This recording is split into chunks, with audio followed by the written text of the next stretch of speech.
And hello YouTube, this is GS Man Smart, and I'm here today with another brand new YouTube video. And today's YouTube video is going to be a bit different from my other videos. They were actually talking about a review on the MMORPG Guild Wars 2.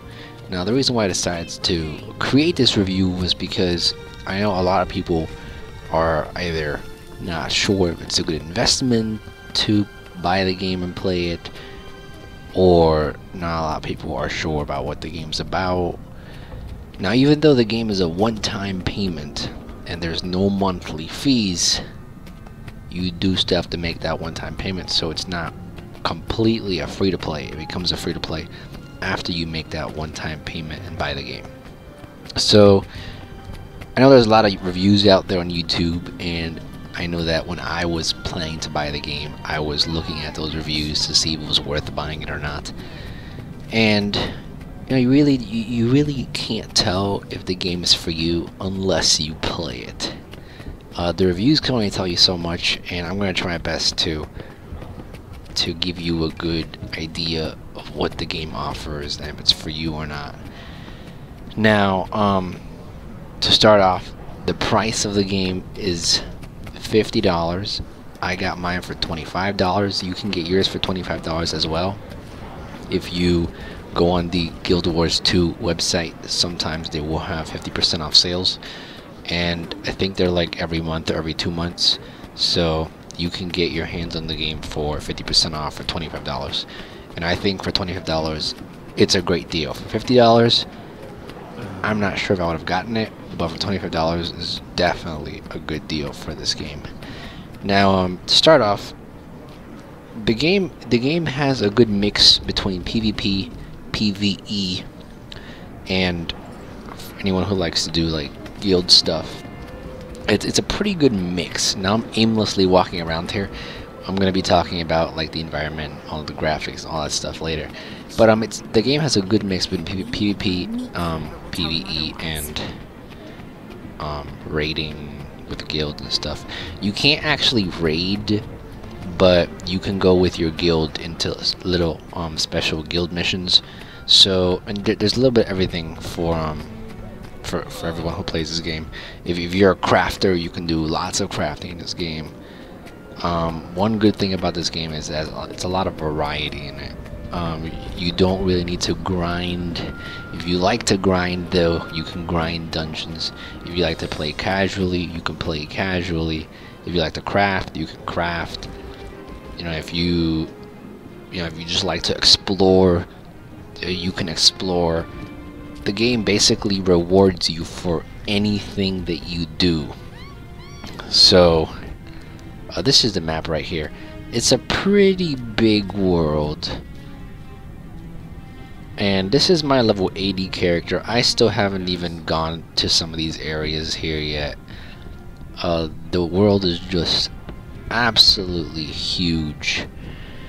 So you get experience for basically going to any area and just discovering it. And in each area you have these waypoints here, which are like teleportation areas where you can click it and it teleports you there. You have hearts, which are like little quests, which we're going to go over in a little bit. You also have skill point challenges. You have vistas, which are little mini game jumping puzzles, and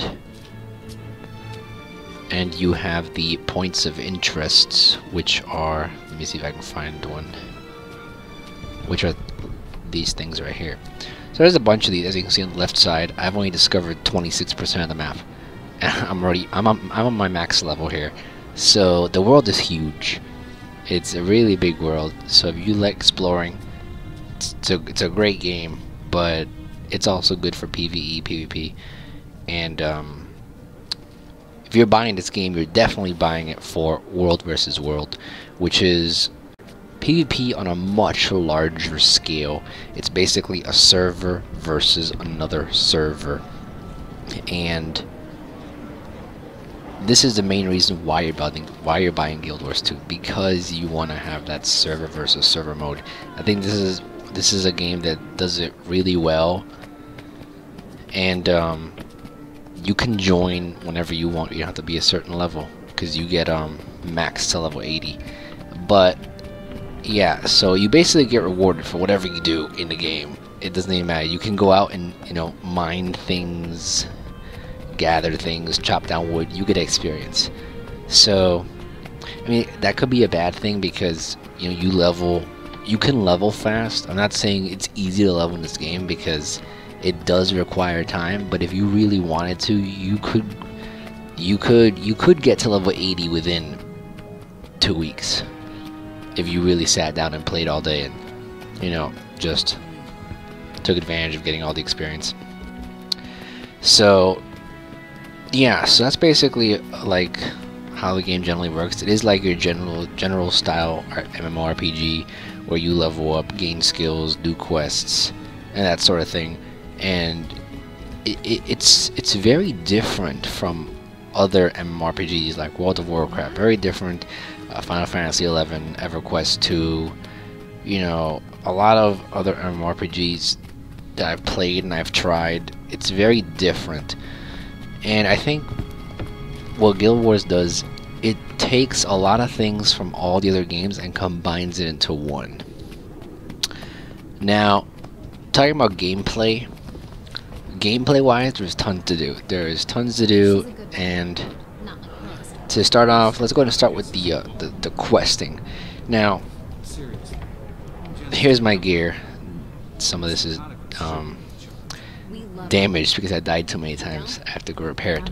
But if you go to your storyline here, now what this game does very well, what it does very well is that depending on how you create your character, for example, when you first create your character, you get to pick your name, obviously, your profession or your class, and you get to pick several things here. And depending on what you pick, that will determine how your quests, what your quests will be. Depending on what race you have, depending on what choices you make here, will depend on what quests you receive. Now, basically what happens is that there's different quests in the game. There's your main story quests, which is basically, they call it My Story. Your personal story quests, which are all of these. And these you unlock every 10 levels or so. And they give you tons of experience and some great items. So you have these quests, which you do about every 10 levels or so, and it's like it's the main storyline of the whole game. And you do these, and you complete them, and you get bursts of experience. The other quests they have is the Living World season. Now, they're already on season 2. I wasn't playing the game in season 1. But what these basically are, these are basically another type of story quests, but they're not personal. Basically, everyone has these quests, and they're all the same for everyone. And the cool thing about the Living World is that whatever happens in these quests, it'll affect the world around you. For example, let me show you an area real quick that was affected by a living story. Now, this area right here is called Lion's Arc. Now, before season 1 or before season 2, I can't remember, I'm not too knowledgeable about the whole Living World, but before the Living World seasons, Lion's Arc used to be completely built, everything looked nice and beautiful, and now when we go to it, we are in Halloween time right now, so they have all the Halloween events going on. But now when you go to it, the city is completely destroyed. It is, the bridges are broken, buildings are thrown down, the roads are cracked open, and you know, it's not the same as it was anymore. Let me give you a good example. Another thing I quickly like to mention, this is my first holiday event, I guess, that I've been in. Like these little special seasons, they have like special events and they do them very well. So as you can see here, the bridge here is broken, and this is basically how the entire map looks like a rundown city that's just destroyed. And this happened because of the living world.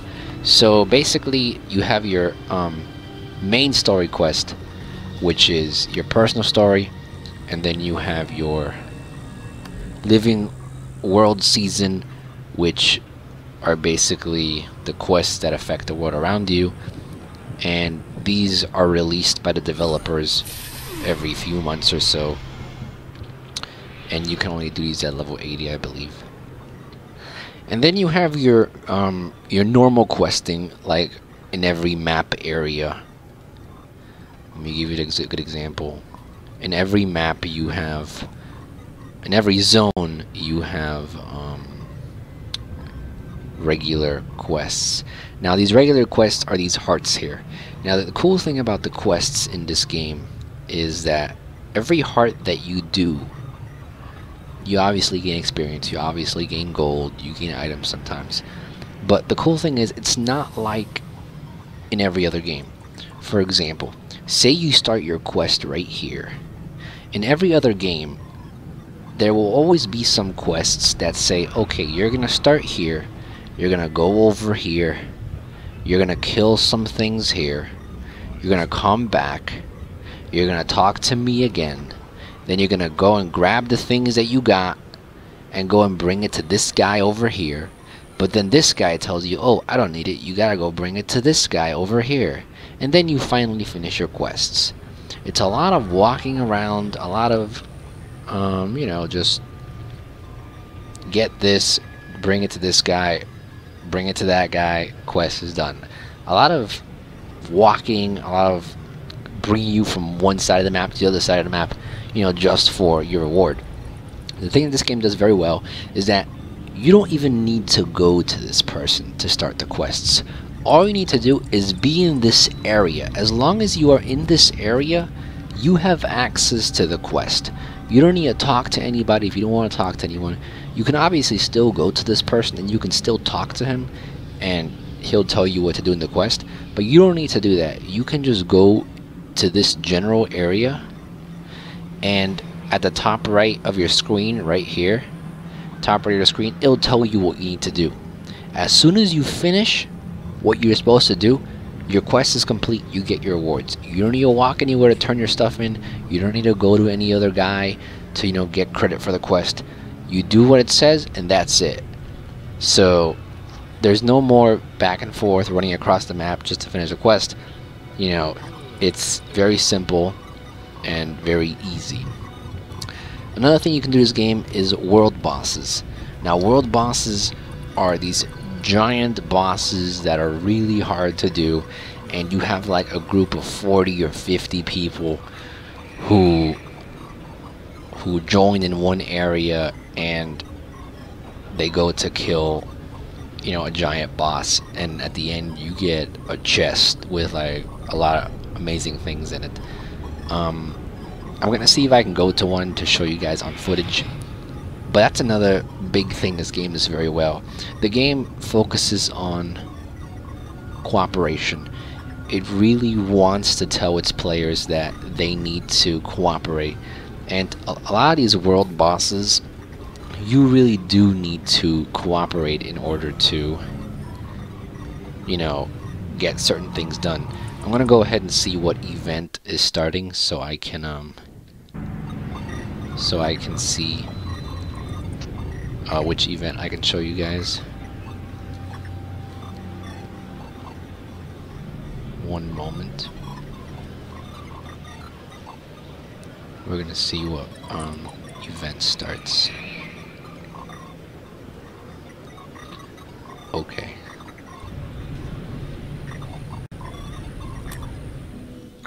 Okay, so we're gonna go to an event right now, so you guys kind of see how these big world boss events go.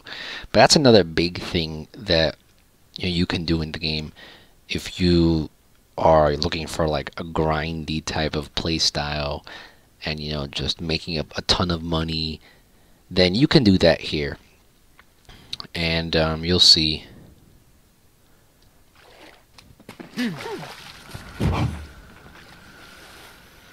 Now where's the group of people? They're usually over here. But as for gameplay, that's pretty much it. There are jumping puzzles where you basically have to climb up certain buildings, or you have to find a secret way around the building or on top of a building, or you have to find a way on top of a waterfall, or it's like certain little puzzles like that where you have to actually get your character up to a certain destination, or to a specific spot on the map, and you gain experience and you gain map completion. Basically what map completion is this section right here. The vistas here, these are your little jumping puzzles where you need to get to a certain spot. We have one right here. These right here, the blue ones, are your skill challenges, which is usually like killing a champion, killing a mini boss, which you can solo, or just going up to a little area and activating it, and you get a skill point. Your points of interest, which are just like little areas that if you walk up to it, you discover it. Your waypoints, which are these things right here, which allow you to teleport to different places, and your hearts, which are your tasks or your mini quests. And when you complete all of these, you complete basically the zone. You complete the whole zone, and you get a chest right here. And you get a chest for completing the zone and like completing the whole map. It's called map completion. So there's a ton to do in this game, gameplay wise. There's quests to do. If you like crafting, you can do crafting also. The crafting is very unique. It isn't like other crafting. I'm gonna see if I can show you from here. And you can go to a very high crafting level, 500 in crafting. So you can craft for a long time. But basically, you get your recipes every time you level up to a certain amount. You gain recipes, and you basically need to get, just like in every other crafting game, you need to get the materials, and then you can create, a certain item. Now, this game loves to do is it's called discovery. Now, I can't really show you here, so I think I'll show you later on. But the world boss is starting right now. As you can see, we have a ton of people here. I don't know, this is about like maybe 30, 40, maybe 50 people. Well, around 40 people. And we're all trying to kill this big boss here. Now, usually, it's not just stand here and hit the thing and, kill it. There will be other objectives that you have to do as a group. Right now, it's just saying destroy the Shadow Behemoth. Defeat the Shadow Behemoth. So right now, we just have to hit it. But eventually, you'll see that the event turns into different stages of the event where you have to complete other objectives, which you'll see in a second. For example, right now it says Underworld Portals destroyed, 2 out of 13. You can no longer target the boss. You have to go around and destroy these portals. So again, it's not just come to the event and destroy the boss. You do have to, cooperate with your team to, destroy the portals or destroy these mini bosses here, so you can continue to kill the main boss. So the events are fun, especially when you kill the boss. You get to see what rewards you get and such. And that's another big part of the gameplay, the world bosses. So you have plenty to do in the game. Now, as for combat, you see me combating right now. I'm playing a wizard. Basically, you have your 5 skills at the bottom here, and these 5 skills, they are depending on your weapon. And I just died right now because I'm busy talking at the same time.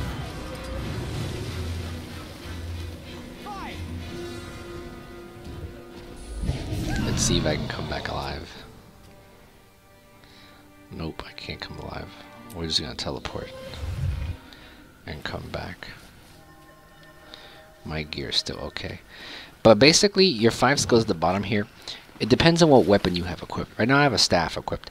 So depending on what weapon you have will depend on what skills you can you can use. If you have a dagger, for example, you're gonna have 5 different skills than if you have a staff. So it's a little different from other games, where in other games, you know, it depends on what profession or what class you have. For example, all warriors get this skill at level 3. All wizards get this skill at level 10. In this game, it's a bit different. It depends on really what weapon you want to use. And that's what I really like about this game, is that you can play however you want. If you want to play, you know, a wizard who is close up combat, you can do that. You can create a wizard that uses daggers and, you know, is close up killing machine. Or you can go with the more traditional route, which is the wizard with the staff, hit from far away, and, you know, use your spells like that. Another cool thing is that you also have your utility spells. Now these spells right here are sort of like, you know,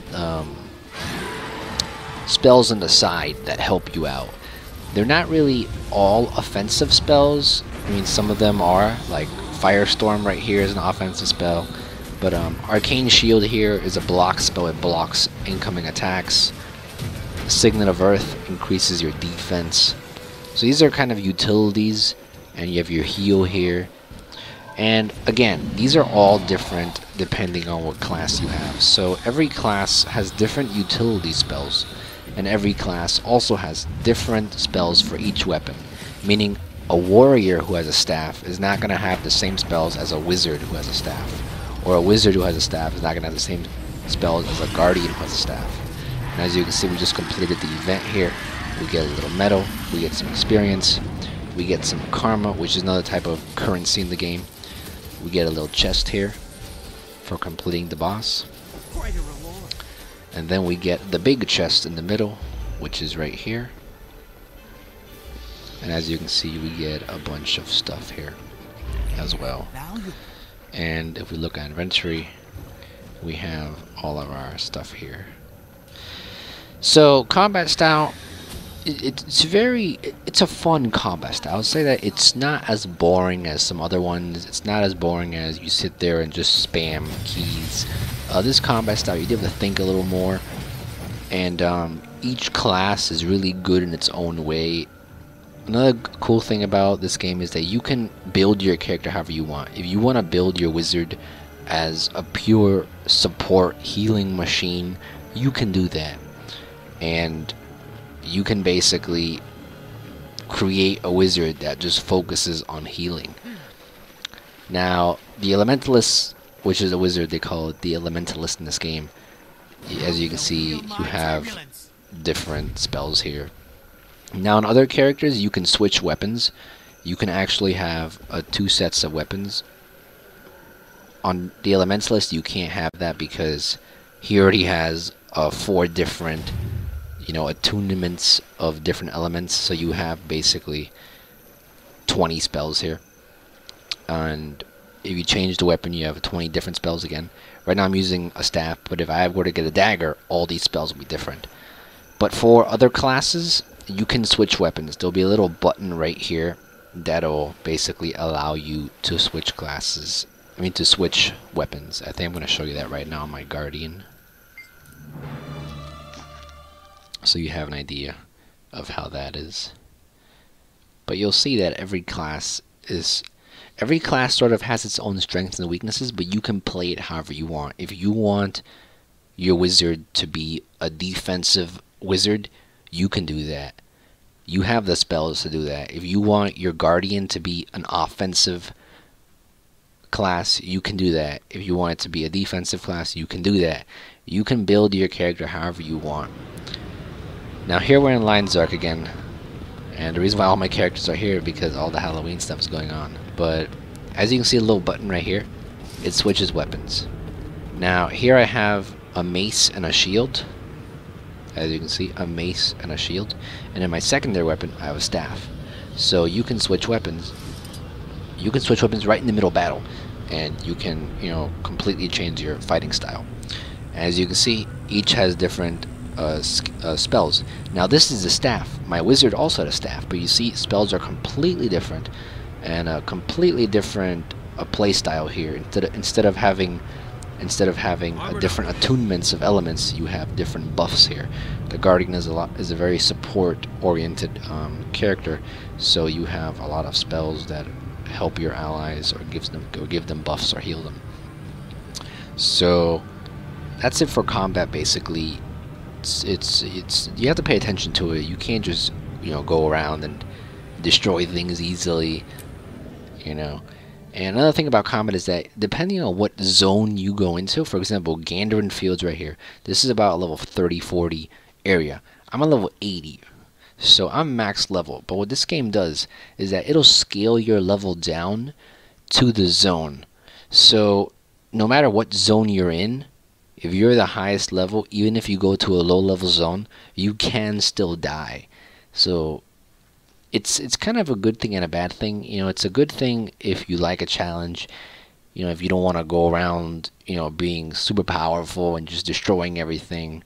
It's good if you want to help a friend and, you can scale down to a level and make it a little more fun. But as you can see, I'm scaled down to level 30 now. So, it does have an effect on you. I can still kill this pretty easily. Well, not on this character because he's not focused on offense, he's focused on defense, so it'll take me a while, but I can still kill it rather quickly. Compared to an actual level 30, it'll take him a lot longer to kill this. But,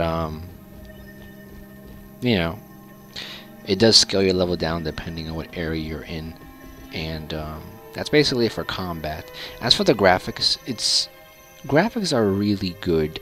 I do have my graphics on, I believe, medium. I have my graphics on medium. You can turn them all the way up, and it does look better than this. Not much better, but there's more details. Another thing about gameplay that I forgot is that in whatever area you're in, you'll see these little events on the right side. This is another thing on gameplay, is each area has 20, 30, 40 different events. Each zone. So, there'll be a ton of events around the whole map. For example here. And there'll be a bunch of people doing this little mini event. It's not the same as the world bosses. In the world bosses, there's like 40, 50 different people, trying to kill the big boss to get the chest at the end. But these are like mini events that, a small group of people do. And you gain rewards for it as well. So, it's not just all about questing. You can go and you do these special events, and, socialize with other people, help people out, cooperate with other people, maybe make some new friends as well. So, the game does focus a lot on cooperative play, which I like. If you're playing alone, the game is still fun. But what makes the game really fun is if you play with friends. I think playing with friends makes the game a lot more fun just because, you have better coordination. You can attack more things, you can attempt more challenges, you can do dungeons, you can have more successful runs, you can help each other. It's just a lot more fun. And what's cool is that even if you are soloing, an event will adjust its difficulty depending on how many people there are. So if you're soloing an event, it won't be as hard as if you have like 4 or 5 people, doing the event. It will be a lot harder because there's more people doing it. So you do have an adjustment of difficulty depending on how many people you have. So if you have a group of friends, it's a lot more fun. And you could level up together, explore the map together, do WVW, which is the world versus world, the server versus server, which is what we're going to talk about in a little bit, which is up here. Here's the world versus world, which is the server versus server, but we'll get to that. So combat we covered gameplay, we covered graphics. Music in this game, I love it. I love the music in this game. It's not, the best music. I still find Final Fantasy music to be, a little better, but the music is good. In a lot of games, I would usually turn the music off and I'll put my own music on. But in this game, I have never had to turn the music off. Everything in the game is voice acted. You know, the sound is great, combat sound is great, visual effects are great. The music in the game is good enough to listen to. You know, it's not the best, but it's not bad either. You know, I like it. It's different music wherever you go, and it's great. You know, sorry if I'm standing around just, you know, maybe I'll fight a few things while I talk. But yeah, so we've covered that. There is PvP in the game, and it's just like any other PvP. You can do 1v1, or you can do a team versus team, small teams versus another small team. So, you know, it's the general PvP style. You do have different, you know, game modes in PvP. For example, like, you know, capturing a certain zone, capturing a certain area, like capture the flag or capture a territory. You know, they have those type of game modes there. So it's not just, there's deathmatch as well if you want to play deathmatch more. So there's PvP, and if you like to do that, you can do that. And once again, you don't need to be a certain level. If you want to be level 1 and just level your character through PvP, you can do that.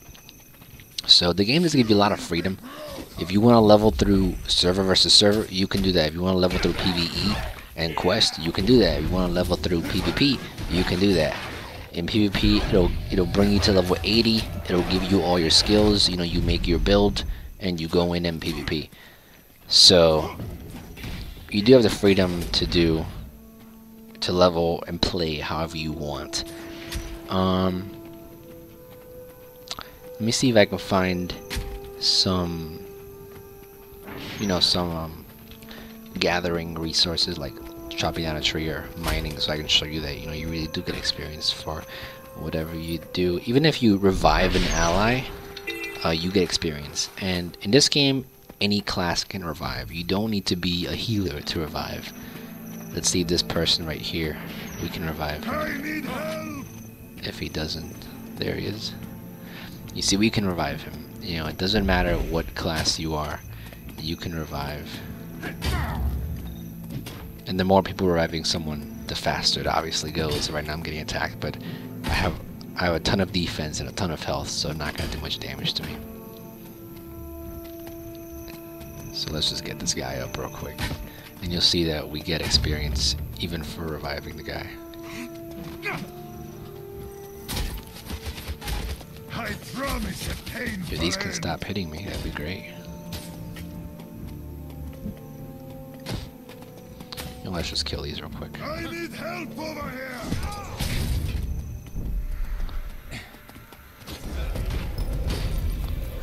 I'm going to enjoy this. You know, obviously, if you're playing in a lower level zone, you don't need to do as much thinking to what you're attacking or to what spells you're using. But you know, if you're playing in a higher level area, or in an area that is 0 level, you know, you can't just go in and do what I just did, because you're gonna get destroyed. You have to do a little bit of thinking. So we just gain experience for reviving that guy. I can't find any mining areas, but you do get experience for mining and chopping down trees and gathering crafting material. You see right here in this area right here, this is the little heart. When you get your bar all the way to the top right here, you gain the reward for the little heart or the little mini quest. They call them hearts, but they're like the little quests that you do. So we've covered all that. And as for the armor and the gear in this game, there is a good variety of gear. There's also a good variety of stats. You can build your character however you want. Right now I have this character built on a power, toughness, and healing power, which is attack damage, toughness being defense, healing power being how much health. And then I have my jewels here focusing on vitality, which is more health. You can have a ton of different combinations. You know, you can have power, precision. These are all of our stats here. You know, ferocity increases critical damage, precision increases critical hit chance, vitality increases health, toughness increases defense, power increases damage, condition damage increases condition damage like poison and burns and stuff like that. So depending on your class, will depend on how you want to build, but like I said before, you can build however you want. You can play your class however you want. Now, let me see what else I'm missing. I wanted to go over crafting so I can show you guys how crafting goes in a little bit. So let me go do that now. Let me go head on over to the crafting area. And we're going to go over the auction house here as well, since I do have an auction house as well here. Now the auction house and crafting stations are in every city. This is the Asura city, which are the little rat people. The first city you saw me in was the human city, and this is the rat people city. So you'll see at the bottom here, you see how many waypoints I have, how many vistas I've completed, how many points of interest. If you complete all this, you get a little blue star here, and that means you've completed the area and you've gotten the chest. So once this loads, they also have guilds in the game, like I mentioned, and you can create your guilds. You can have emblems for your guild logos. You can have, guild armor with your logo on them. A lot of things you can do with guilds, and it's pretty cool. Now, here's the auction house. It's kind of like World of Warcraft. You can sell your items, and you can, put them for a certain amount. Here is the people that are currently buying. You can sell it instantly, or you can put it for another price and wait till someone buys it. Pretty straightforward. You can also buy items. For example, if I wanted to buy this right here, I could buy it instantly with the price that someone's listed it for, or I could put my own price and I could place an order, and I would have to wait till somebody sells it to me. So pretty straightforward. It's a pretty good system. I like it a lot. If you like playing auction wars, looking at what items sell, investing, making investments, it's really great. There are some graphs out there, other sites that give you statistics on what items are good to sell, good to buy, good to invest in. So if you like that kind of stuff, you can do that here. Let's go ahead and go to the crafting. There are a lot of other small things in the game that you can do, such as hidden chests, or hidden activities. Also other mini games that you can play with other people. There's a lot of things to do, and I'm not gonna be able to cover everything, but there is a ton to do in the game. Now, what do I have on this character? I think I'm a cook on this character and a jeweler. Where is the okay, here we go. Jewelry. So they have 8 different crafting professions. You have jeweler, cook, tailor, armorsmith, weaponsmith, huntsman, and leather worker. So you can create jewelry, create weapons, armor, food, bows, ranged stuff, and different types of armors. So pretty straightforward. Now how this goes is, you click an item, and then it tells you how many you have here, and you can craft. Now if you wanted to make 50 of these, or however many you want, you can do that, and it'll very quickly craft everything. You don't need to sit here and wait to craft 50 things. If you wanted to make 50 things of one thing, you can do that. Crafting is really easy here. Now one thing that's really cool is that you can find discoveries. Now if you mix and match certain items, and right now it has an X over it because there's no match for this recipe, but if you had a ton of items, you can just put them in these 3 or 4 boxes, and you could figure out recipes. And this is the really cool part of crafting, is that you can play around and mix and match recipes, discover new recipes, and they give you bonus experience and stuff like that. So crafting is pretty fun. I really enjoyed it. And I've played other games with crafting, and I like crafting in other games, but this is a crafting that I've seen at its best so far. So they did a really good job with crafting, and I really like it. So there's crafting. You do have achievements in the game as well. So if you are a big achievement person, like if you play Xbox and you get all the achievements, or on the PlayStation 3 the trophies, they do have a ton of achievements.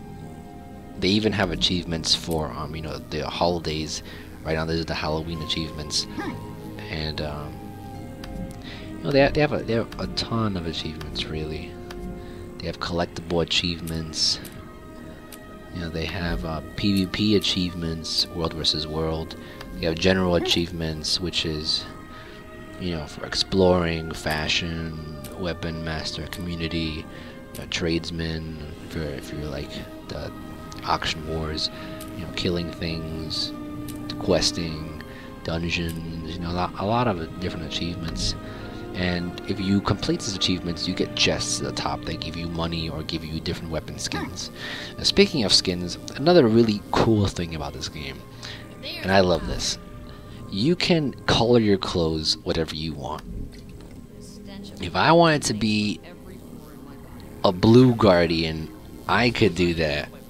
So I mean, it's really cool. You know, it may sound like, you know, something small, but I love it. You know, this is something that a lot of games don't have. The only game I've seen it was Wizard 101, and you know, that game was another MMORPG, and they had dyeable clothes. And when I saw that this game had it, I was like, I love it. It's great. You can look however you want. If you don't like how this armor looks, you can even go into the wardrobe, and you could pick from what gloves you want. You like these gloves? Do you like these gloves? These gloves? These gloves?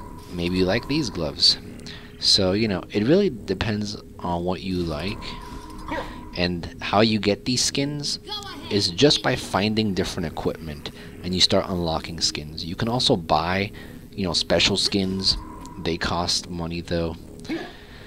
Some of it costs the real money, some of it costs in-game money, some of it you find.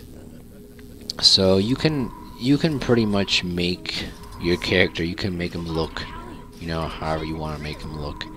And all these skins you can unlock. I mean, I've only just unlocked a few of them. There's a ton more of these.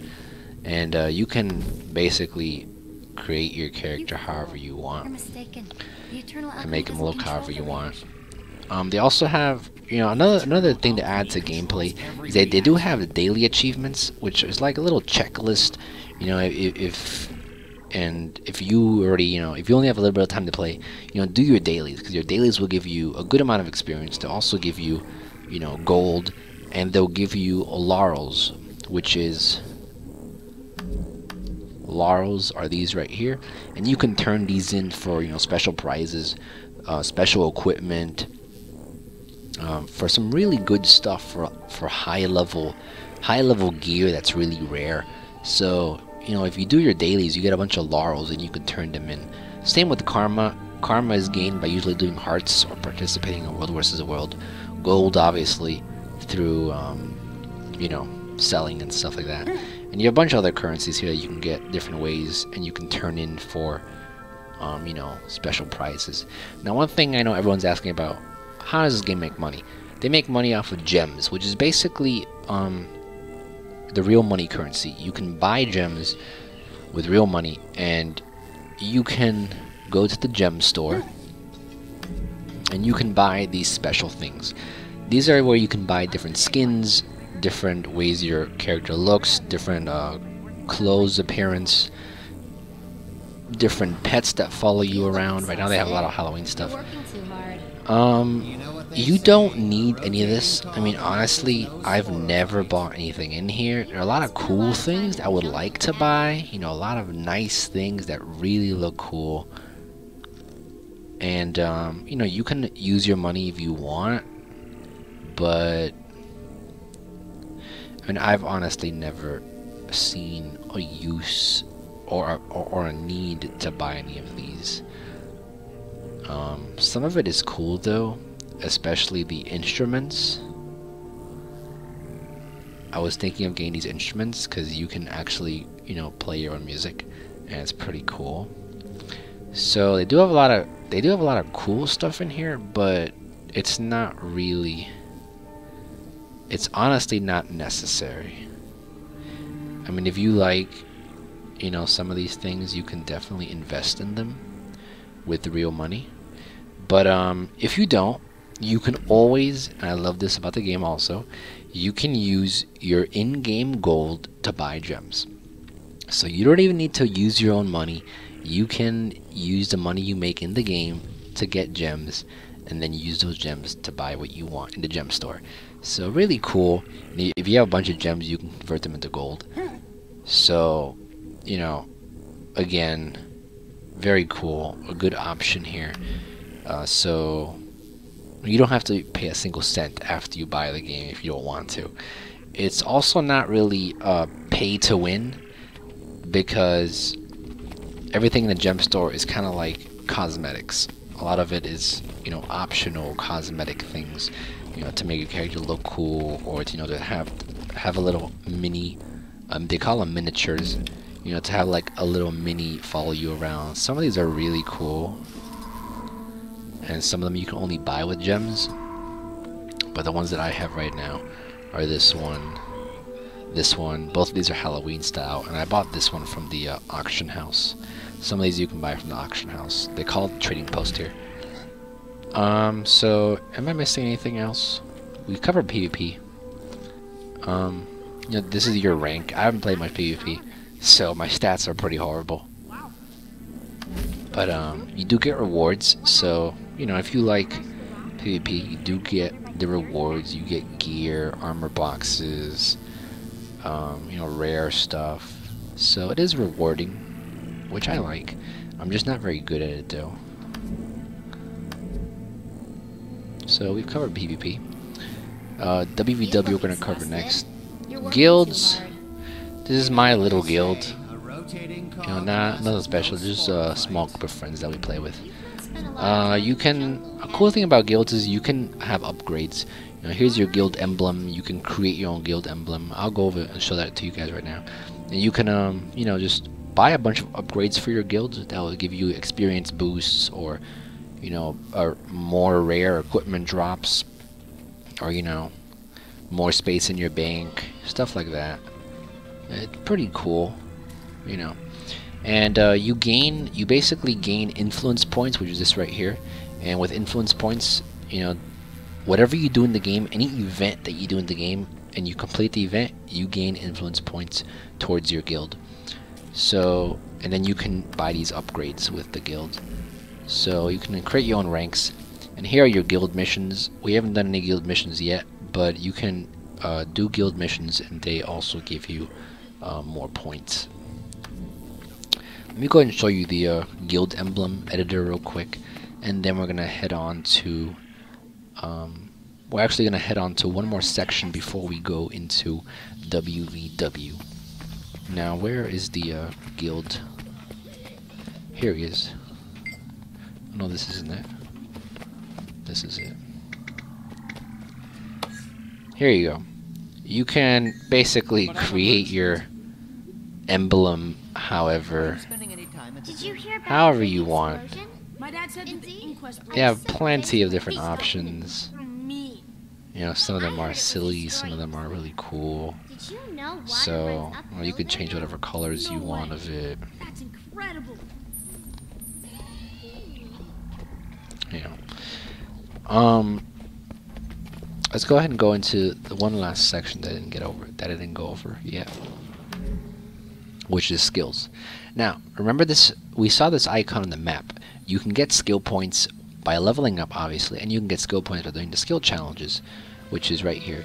And these are all of your skills that you can unlock. Now, these aren't your weapon skills, these are your utility skills. Every class has different utility skills. And basically, here they all are. You know, the elite is sort of like your ultimate skill, and they have different kinds, and you can pick whichever you want. You can get all of them if you want, but you're gonna need a lot of skill points. So these are basically your, you know, utility skills, different for every class. You also have traits here, and this is where a lot of your character building comes into play. You know, do you want a tanky guy? Do you want a powerful guy that does a lot of damage? You know, do you want a person who has a lot of health? Stuff like that. Here is where you do it. Here is how you build. There's like sort of your masteries, like in League of Legends. The only difference is that, you know, these are like I offer the best masteries that are, you know, really high boosts. Like in League of Legends, you have masteries that, you know, don't really affect that much, but these give you really high boosts. For example, this right here, it gives me plus 3,000 health. So that's a lot of health, and it gives me plus 300. And the reason why there's 3,000 because every 100 health, every 100 vitality gives you 1,000 health. I have 300 extra defense. I have a 300 extra critical hit damage, and I have 300 extra healing. And along with this, you have these special traits here that you can unlock by killing bosses or completing quests, or you can buy them with your gold, and that just give you more special abilities to further customize your class even more. So you can really build your character however you want. You obviously want to pick a class that you generally, sort of in general want to play it like. For example, you want to get a wizard with a bunch of different spells, you want to play a wizard obviously, but you can still build them however you want. If you want a more support character, you want to pick a guardian, but you can still again build them however you want. Every class can only use a certain amount of weapons. For example, guardian can't use bows, archers can, rangers can, wizards can't use great swords, but warriors can. So every class does have a certain amount of weapons they can use, but every spell is different.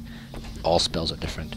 So for your utility spells 6, 7, 8, 9, 0, this is basically this right here, and you can change them to, if you don't like them, you can change them always, and then use them in battle. So these 6, 7, 8, and 0, you can change these, and then your 1, 2, 3, 4, 5, these are from your weapon. So whatever weapon you have, these are the ones that you use. And these up here, this depends on your profession, your class. My wizard had fire, ice, earth, and air, and he had different attunements. This guardian has, different major buffs. This major buff's next attack burns for everyone around you, this heals everyone around you, and this gives protection to everyone around you. So he has major buffs. Let's go ahead and go into Worldview World to show you a little bit. Now it looks like our side, Stormbluff, which is my server, is doing really good. So we're gonna see if I can show off a little gameplay in WVW.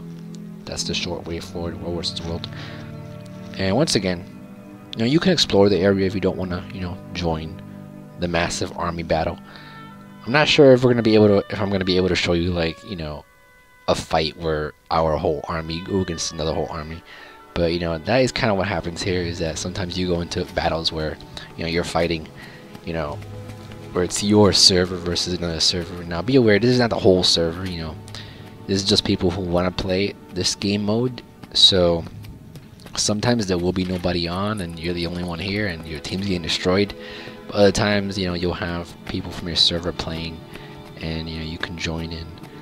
Now the commander, which is usually the leader, he has a yellow tag. Where is he? He's all the way down there. I don't think we're gonna be able to get to him. But basically what you do is you follow the commander around and basically capture these different points. Sometimes you'll have people staying at these points, defending it. The commander usually has like, just like you saw in the big boss events, he has like around 40, 30 people following him. And sometimes you'll get into battles with like, the other team, and you have these big massive battles. Sometimes you take over towers, and you have to break into the towers and take it over, and stuff like that. If you're interested in the game, you can look up, World vs. World videos. They go into a little more detail. This is just a review. I don't want to spend too much time on one topic. This video is probably super long, but I just want to give you guys a really good review that covers everything in the game, so you can feel confident whether you want to buy the game or not. So if you have more questions about WVW, I'm not going to run all the way down there to the commander because it's going to take a long time and I might die. So I'm sorry I can't show you guys that. It's just a really long walk and I might die because the enemy team might see me and I might completely die. Another thing about this is that right now I'm level 80, but if you're a really low level, if you're level 1, you can go in here and it'll bring you to level 80, and it'll scale you, it'll upscale you to level 80, and you can still get experience. You can still level to 80. It'll bring you to level 80, but you'll still be gaining experience towards your actual level. So you could play the whole game and level your whole game up through this if you really like this game mode. But like I said, if you want to know more details on how this goes, you can look up World vs. World videos on YouTube about Guild Wars 2 and see how the process goes a little more. But this game mode is really fun. I really enjoyed it, and you know, it's just really fun. I highly advise you and suggest you to look up videos on YouTube, specifically on World vs. World Guild Wars 2, because they go into a lot more detail. And the last thing I want to go over is character creations. I know a lot of people might be curious about that. Another thing before I do that, this game does have frequent updates, so the game updates on a regular basis, so it's not a dead game, or you know. In fact, if you look at our servers, all servers have a high population. And this video is created 2014 October, so and it's been like this for the past 2 years. A lot of people have been playing this game, so you're definitely not playing dead servers. But anyway, here's one of my ranger girls that's level 6. But if I were to create a new character now, so I can just show you guys, create.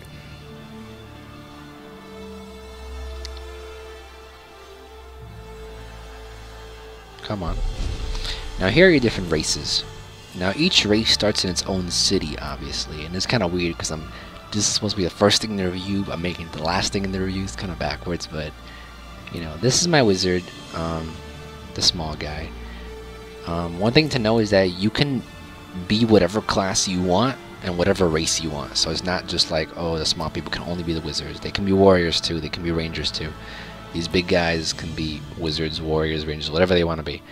So, you know, you can pick whatever class you want, whatever race you want, and yeah. So next step would be to choose male or female. And then you have your professions here. Now the Elementalist is your basic wizard. You know, a lot of damage. He also has heal spells and damage over time, and some protection spells.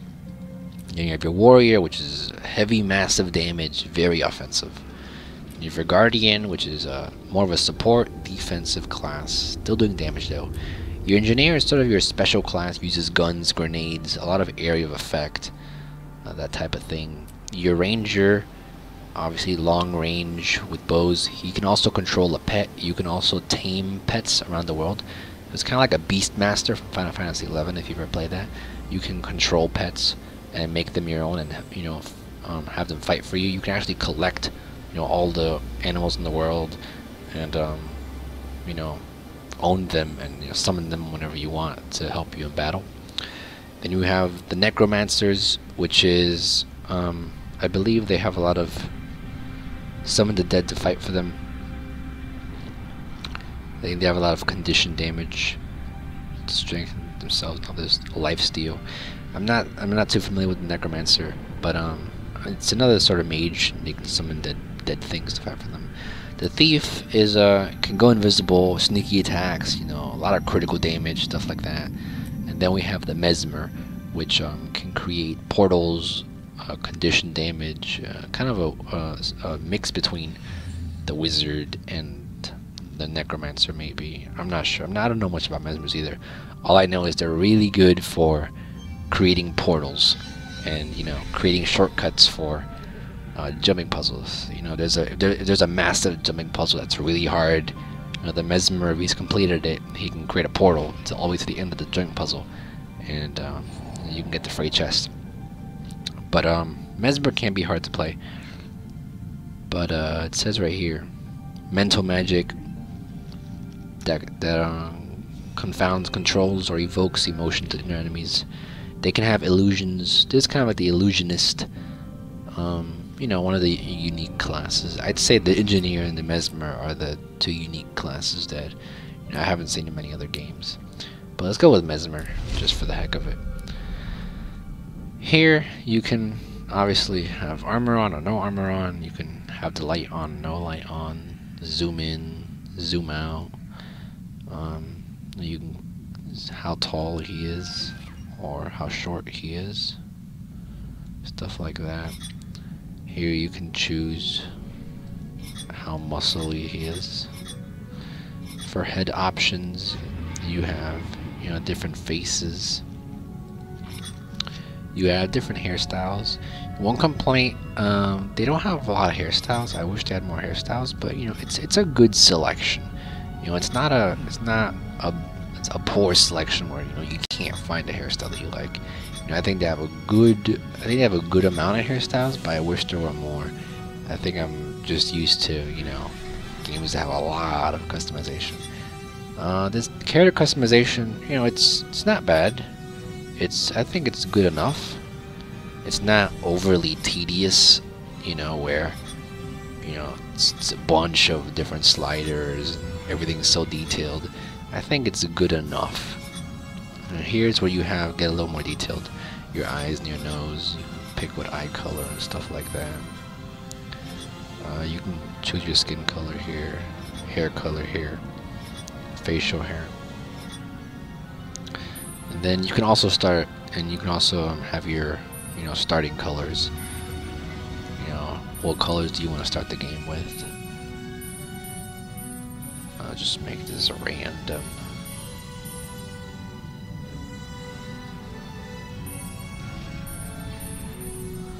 But yeah, and then here's where you know, you pick your selection. You know, mesmerism, mask, creates an image. I choose to look out from behind a phantom of sorrow, smile, or dread, and I'll tell you description here.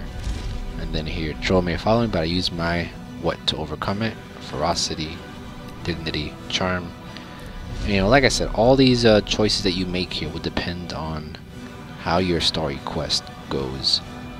If you pick nobility, you're gonna get different quests than the common folk or than the streets. So the game does have a lot of replayability value, which is always good for any game. And you know, like I said, depending on what race you pick, these are gonna be different. Depending on what class you pick, these are gonna be different. So every storyline is different from another, giving it a lot of replayability value. And then here you know, sign your name, and then your story begins. But that's basically it. I mean, I don't think I'm missing anything. I mean, I've honestly tried to cover everything I can. You know, a lot of things that I haven't covered are, you know, some of the jumping puzzles, or how the mini vistas, or some of the mini games work. Vistas are the small little jumping puzzles, the small jumping puzzles that you go to, you know, to get on top of a waterfall, like I said before, or get on top of a building. You know, there's a lot of small ones like those, but there's also like big major jumping puzzles which take like an hour or two, and they're like the really big ones that give you a massive chest at the end. You know, I wasn't able to show some of those. There's a lot of stuff in the game that I wasn't able to show, but I have covered everything. Like, everything that I've mentioned in this video is pretty much everything you can do. When you get to level 80, you know, is there a lot of things to do end game? There is plenty to do end game. You know, there is plenty to do. You have map completion, you have exploration, you have world versus world, you have crafted gear. You know, a lot of people like to make the legendary gear or the crafted gear. You have dungeons, you have high level dungeons which you can do, which give you, you know, massive great rewards. You know, there's a lot to do at level 80, so it's not like, okay, I'm at level 80, now what do I do? You know, there is plenty to do. And not only that, but you know, you can try all the other races, all the other classes, because, you know, each class plays very differently. Each race has way different stories. So, you know, I haven't found myself bored yet with this game, and I've been playing it for maybe 5 months now, and I think it was worth the investment. If you have a question about, you know, can you make more characters? Yes, you can. You have to buy character slots though, and you have to buy that with gems. But like I said, you can convert your gold into gems, and you know, I think the game is free to play every month. You don't need to pay, you know, a fee. So, you know, I have no problem, you know, paying $10 for an extra slot, character slot. You know, I think the developers deserve at least, you know, a little bit. So, you know, it's a great game. You don't need to pay for it every month, and you know, for the money that you pay for it, it gives you more than enough to do. Out of a 10, I would give this game probably a 9. The only reason why I'm not giving it a 10 is because, you know, if you don't have a group of friends it can get boring sometimes, but you know, if you have a group of friends, then it's a great game. It's a great game. If you're playing solo, it is still an amazing game, and it's worth your money. But you know, if you're a hardcore gamer that, you know, plays a lot, then you can get bored, you know, sometimes. But if you're a casual player, you will never get bored. But if you're a hardcore player, you know, if you you know, play the whole day, then there will be eventually at a point where you will get bored. But you know, the next day I think you'll be, you know, ready to go again. But you know, every game's not perfect. This game is definitely not perfect either. You know, it has some flaws. Some of the bad things about this game is that, you know, some jumping puzzles can be really hard and really frustrating. Some people don't like the jumping puzzles. Some people think that, you know, it's tedious that you have to complete the whole map and you have to do all these jumping puzzles. And some people don't like them, or you know, some people can't find some skill points, or you know, people don't like some of the hard quests because some of them are repetitive. But I think, you know, I think the hard quests are fine. I think that they're all very unique. I think jumping puzzles are fun. You know, if you don't like them, you can skip them. You know, I think the small jumping puzzles, or the vistas part of your map completion, they're easy enough to do. But the big jumping puzzles, if you don't want to do them, you don't have to do them. I think a lot of people also complain a lot about WVW because, you know, they feel like their server, you know, not a lot of people play in their servers, and yeah, that's one thing that you might have to research a little bit. You know, what servers play WVW a lot. Stormbluff IO is definitely one that plays a lot. I think every server plays WVW, but some others play a lot more than others, and if you do a little search for that, I'm pretty sure you can find it. But every server does play it. Some people, there are some complaints about the game, but you know, it's mostly just people who are just whiny and complainy, and you know, just gotta complain about every small little thing. They can't get it their way. But I think in general the game is really good, and I think it's way better than some of the other games that you have to pay for. And that's pretty much it. I hope you enjoyed the review. You know, I hope this video hasn't wasted your time. It's helped you make a decision you want to buy the game or not. I'm not gonna sit here and say, you know, buy the game, but you know, it is worth the buy. I think it's worth the money. You know, if you have the $25, you know, I would wait till it's on sale. I wouldn't make a full $50 investment for the game. But you know, if you've liked what you've seen right now, you know, definitely buy it. If you want to buy at $50, go right ahead. You know, but I would wait for the sale because, you know, it gets 50% off. Hello, why not? And you know, it's every month or every 2 months. So it's a good investment, and I'm the type of person who repeats myself a lot, so I'm just going to end the video now. Thank you for watching. I'm going to be making some other videos Guild Wars 2 related, so you might see some of those. And I have other videos on my channel that are not related to gaming at all. Like, some of them are, some of them aren't. So if you want to check that out, you can.